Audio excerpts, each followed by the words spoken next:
Okay guys, I'm going to show you how to replace the license plate light on a 2018 Nissan Armada. It's a pretty simple process. So once you look at, this is the light, license plate light. All you have to do is push in and release it.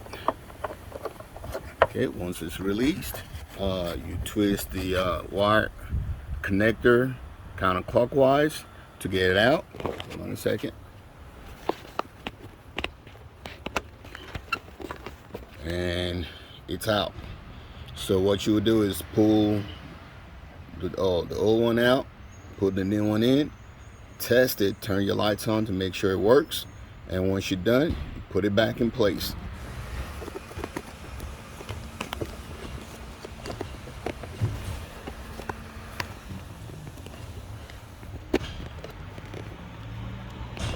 Okay, put it back, twist clockwise, and let me see. Okay, then we put it back in.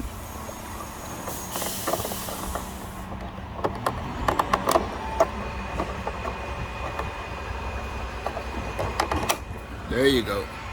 So you do the same thing on the other side, and there it is. Pretty simple process. You can do it by yourself. Anyway, thanks for watching, and subscribe.